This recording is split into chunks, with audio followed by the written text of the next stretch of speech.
చంద్రబాబు ఇది నీకే. తెలంగాణ భూముల్ని అమ్మేస్తీరి, మీరు తెలంగాణ భూముల్ని అమ్మేస్తీరి, అర్రే తెలంగాణ అంటేనే చంపేస్తీరి. అయ్యో నీవా నువ్వు, అబ్బో నీవా తెలంగాణోనికి తోటి పాలోనివా. మా బెల్లి లలితక్కను చంపేస్తీరి, మా బెల్లి లలితక్కను చంపేస్తీరి, మా రోజు వీరుని గాల్చేస్తీరి.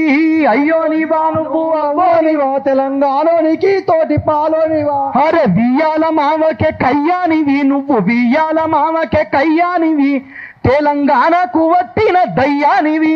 అయ్యో నీవా నువ్వు, అబ్బో నీవా తెలంగాణోనికి తోటి పాలోనివా. నీ బీటీ మూరేవంతు కథ ముగిసేరా, నీ బీటీ మూరేవంతు కథ ముగిసేరా, అంతు చూడంగా జనమంతా కదిలొస్తారు. అయ్యో నీవా నువ్వు, అబ్బో నీవా తెలంగాణోనికి తోటి పాలోనివా. కాబట్టి ఖచ్చితంగా మేము తప్పకుండా ఇట్లా విద్యార్థుల మీద కావచ్చు, ప్రొఫెసర్ల మీద కావచ్చు, మేధావుల మీద కావచ్చు, తెలంగాణ సామాజిక చైతన్యం మీద కావచ్చు దాడి చేసినప్పుడు ఖచ్చితంగా మేము మా ప్రజల కోసం ఎట్లా నిలబడుతున్నామో, ఎట్లా మాటలు మాట్లాడుతున్నామో, పాటలు పాడుతున్నామో, అదేవిధంగా ప్రొఫెసర్ నాగేశ్వర్ గారు కూడా ఖచ్చితంగా మేము అండగా ఉంటాము. మా మాటతోటి మేము ఖచ్చితంగా మేము ఆయనకు అడ్డంగా నిలబడతామని చెప్పి తెలియజేసుకుంటూ